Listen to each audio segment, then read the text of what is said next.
IFM News. Presyo Petrolyo. Magandang umaga nga, Idol Jay, at magandang umaga rin sa iyo, Idol Tina. Matapos nga itong ilang linggong sunod-sunod na big-time price increase sa presyo ng produktong petrolyo bunsod nitong tensyon sa Middle East, ngayong araw naman ika-21 ng Abril ang ikalawang linggo ng pagkakaroon ng tapyas dito sa presyo ng produktong petrolyo. Inanunsyo nga ni Pangulong Ferdinand Bongbong Marcos Jr. noong isang linggo itong pagkakaroon ng 24 pesos at 94 centavos na tapyas sa kada litro ng diesel habang 3 pesos and 41 centavos naman ang bawas sa kada litro ng gasolina habang itong kerosene ay 2 pesos naman ang bawas sa kada litro.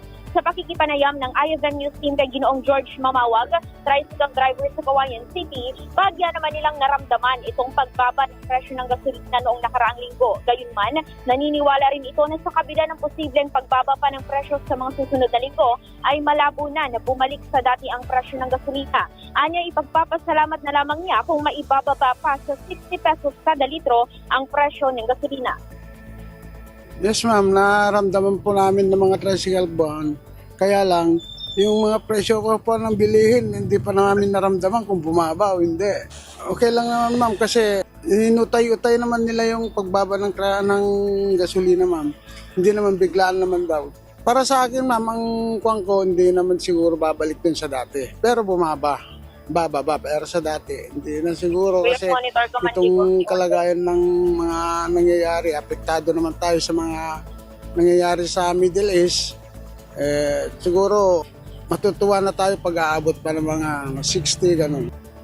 Samantala, para naman kay Jude Concepcion mula sa Isabela na nagtatrabaho dito sa lungsod ng Cauayan, kung dati at sa 300 pesos higit ang full tank ng kanyang motor, ngayon sa 400 pesos mahigit na. Gayunman, mas nakakatipid pa rin umano sa rito kung ikukumpara kapag siya nag-commute. Samantala, konsidera na rin nito ang naumupa na lamang ng matutuluyan dito sa lungsod ng Cauayan upang mas makatipid pa sa kanyang gastusin. Yung noon po, 300 plus yung 4 na araw. Ngayon, 400 plus na po yung 4 na araw. Mas makakatipid pa rin po yung may sariling sasakyan. Babalik pa siguro po.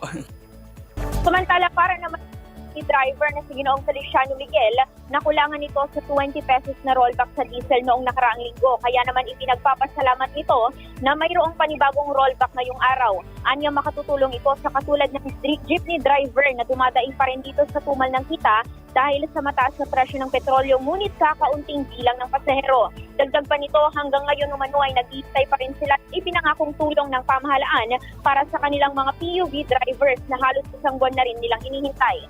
Samantala, Idol, para naman sa presyo ng produktong petrolyo sa dalawa, dito sa pangunahing gasolinahan dito sa lungsod ng Cauayan, dito sa Petron, kung noong nakaraan ang diesel max ay nasa 128 pesos, ngayon ay 101 pesos na lamang ang kada litro. Turbo diesel na dati namang 131 pesos, ngayon ay 104 pesos lamang. Extra advance na 87 pesos, habang itong XCS ay 88 pesos naman ang kada litro. Sa Shell, mula sa dating 90 pesos kada litro na nakaraang linggo, ang fuel save diesel nila ay nasa 105 pesos and 96 centavos na lamang. B-Power diesel na dating 137 pesos and 60 centavos ay naging 112 pesos and 66 centavos na lamang, habang itong kanilang fuel save gasoline ay 93.99 centavos kada litro at itong V-Power gasoline naman ay 96 pesos and 49 centavos per litro. Samantala, nakatakda namang magpalit ng presyo ang ilan pang gasolinahan mamayang alas 9 ng umaga. Idol Zaira, no? Pansin natin na parang mas malaki ang tapyas or ang medyo may malaking tapyas lang ay ang mga dieselin, yung mga diesel. Tama ba? Yes, Idol Jay. Actually, dito sa may Petron at Shell, kung ikukumpara natin doon sa inanunsyo ni Pangulong Ferdinand Bongbong Marcos na 24 pesos and 94 centavos, dito nga sa Petron ay 27 pesos itong ibinaba ng kanilang diesel ngayong linggo, Idol Jay. Ayun, kaya yun din naman ang hinaing ng ating mga motorista, ano? Dahil imagine yung gasolina, which is primarily yan ang ginagamit ng mga tricycle eh.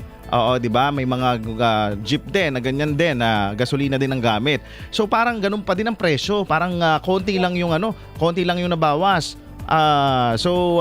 may natanong ba tayo, Idol Zaira, kung magkakaroon din ba ng medyo mas malaking tapyas para dyan?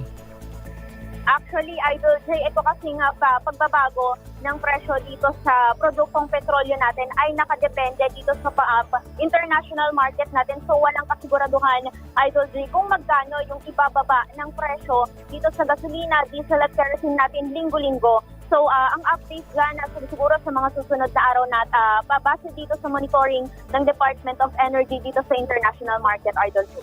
Ayan, buti na lamang at medyo bumuhos ang ulan kagabi. Medyo nabawasan pa yung init ng panahon. Dahil ang isa pang dahilan, Idol Zaira, no, sa mga nanonood at nakikinig sa atin, kapag ka mainit ang ating ang makina ng ating mga sasakyan, mas malaki kasi ang mas malakas kasing kumonsumo yan. So mas mainam na na tama din yung ginagawa siguro ng ating mga kababayan na mga namamasada, na kung hindi naman at wala namang masyadong pasahero, wag na mag-iikot masyado, mag-focus na lang siguro sa area na sa tingin nila ay makakapagpahinga ang kanilang makina kasi sila rin, at syempre hindi naman talo sa gasto sa gasolina, no? Yes, Idol J. Okay, maraming salamat, Idol Zaira Contapay. Idol, parang bumibilis ba ang pagtanda? Ang dahilan, humingi na ang subdivision ang pagpapalit ng bagong cell habang nagkakaedad. Natutuyo ang balat dahil sa paghina ng elasticity. Para mapigilan ito, mag-EX 500 na. May antioxidants at vitamins, polyphenols at flavonoids na pumipigil sa collagen degradation. Reto sa pagiging young looking mo. Para maging healthy, mag-EX 500 palagi. Para sa si Idol Zaira Contapay, Idol. IFM News, Presyo Petrolyo.